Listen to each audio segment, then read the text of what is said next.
E aí, vamos fazer nosso ano bíblico? Estivemos ausentes aí pelo menos por 2 dias, mas em função de alguns compromissos, em viagens e reuniões, sinceramente não tivemos tempo de gravar o ano bíblico, mas estamos aqui e esperamos que possamos juntos aqui retomarmos a nossa caminhada e nesses próximos dias aí recuperarmos o tempo perdido. Vamos juntos porque hoje passearemos do capítulo 11 até o capítulo 13 de 1 Samuel. No capítulo 11 nós estamos percebendo a vitória de Saul sobre os amonitas. Ele começa a se posicionar como rei e como referência. Como é importante tomar um posicionamento ao lado daquilo que é acertado. E o que é acertado? Perceber que os irmãos estão em dificuldade e tentarmos ajudar da melhor maneira possível. Saul recebeu uma notícia de que Jabes estava sendo sitiada por Naás, amonita. E olha, Jabes, para se defender, tentou estabelecer um acordo e o único acordo plausível na cabeça dos amonitas, na cabeça de Naás, era que eles deveriam perder o seu olho direito. Ter o olho direito vazado era a condição para que eles não morressem e uma aliança fosse estabelecida. Que coisa inusitada, hein? E aí Jabes pediu 7 dias de prazo para dar a resposta. E aí aproveitaram este momento para pedir socorro a Saul, que há pouco tempo estava no trono. E quando Saul ouviu a notícia, despedaçou as juntas de bois, enviou as tribos e deu o aviso que assim seria feito para todo aquele que não se envolvesse nesta batalha. O resultado é que se reuniram dezenas de milhares de homens e aí Saul obteve a vitória e pôde confirmar-se como rei em Israel. Ofertas pacíficas foram oferecidas e aí o povo pôde obter em Saul a referência. Como é bom ser um líder que significa referência para os seus liderados. Que o Senhor nos ajude a sermos referências dele no mundo aqui onde vivemos. E como entenderão que somos referências? Quando nos importar o aperto que as outras pessoas estão passando, nos tornaremos referência. Jabes estava sitiada, sendo ameaçada de extinção, inclusive. Saul não se conteve, os irmãos se uniram e foram em defesa daquele que era oprimido. E aí a Bíblia usa o termo para dizer que se reuniram como se fossem um só homem. Que unidade na diversidade, fantástica para enfrentar a opressão do inimigo. Gente, o melhor jeito de enfrentar a opressão do inimigo é tendo unidade, auxílio, junção, nos sentirmos irmãos, nos sentirmos famílias. E aí o que acontece? Saul consegue socorrer a Jabes porque este foi tratado como integrante de um povo, como integrante de uma família. Trate as pessoas ao seu redor como família, pela graça de Deus. 2 Samuel, lá no capítulo 12, estamos percebendo o profeta já bem idoso, resignando o seu cargo. O discurso é que o Senhor é testemunha do que eu vos fiz.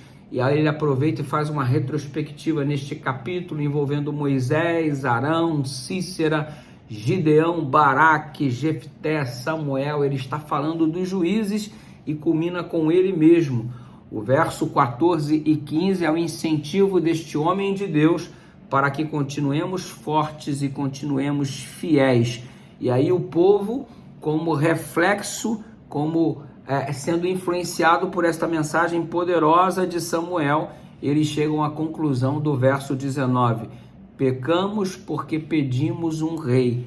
Rejeitaram a Deus em troca de um homem. Rejeitaram a teocracia pela monarquia, e o resultado é que estavam trocando Deus por um homem. Eu já disse para vocês que o desejo deles era serem iguais às outras nações, desejo esse que nós não devemos acalentar no nosso coração. Você precisa ser parecido com Jesus, não parecido com as outras nações. O que acontece é que o verso 19, o povo faz essa confissão. Nunca é tarde para reconhecermos o nosso erro, nunca é tarde para nos posicionarmos de um modo diferente e nunca é tarde para reconhecermos o Senhor como prioridade. Adentramos ao capítulo 13 e aqui Saul enfia os pés pelas mãos. Era o início do seu 2º ano de reinado. E aí ele começa a ficar desesperado pela dispersão do povo e pela demora de Samuel. E o resultado é que, de um modo trágico, decidiu ele agir por conta própria. E quando que ele enfia os pés pelas mãos?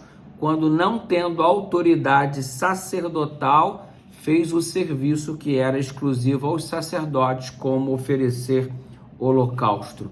Saul agiu por impulso. Ao invés de reconhecer a sua falta depois disso, começou a culpar as circunstâncias.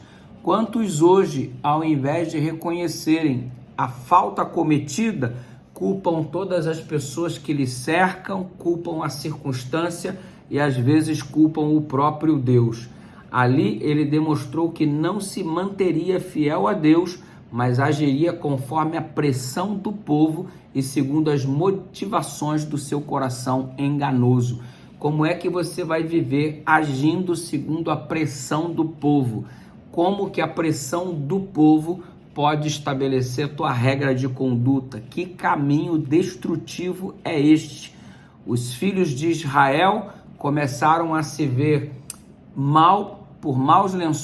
em maus lençóis, porque Saul se mostrava cada vez mais distante do Senhor e, consequentemente, orgulhoso e prepotente. Os filisteus começam a ameaçar e os filhos de Israel estão se sentindo como ratos perante serpentes. Tinham tudo para serem maiores e melhores, mas, no entanto, confiando cada um em si mesmo, estavam se tornando piores a cada dia. Saul fez exatamente isto, disfarçou, deu desculpas pelo peso das circunstâncias, ou seja, não lhe cabia oferecer sacrifícios e sim confiar que o Senhor pelejaria por Israel diante da ameaça dos filisteus, e ele, no entanto, fez um papel que não lhe pertencia. Precisamos entender que temos um raio de ação, temos um campo de ação e não temos condição de ficar invadindo a esfera dos outros, o espaço dos outros, por melhor que sejam as nossas circunstâncias.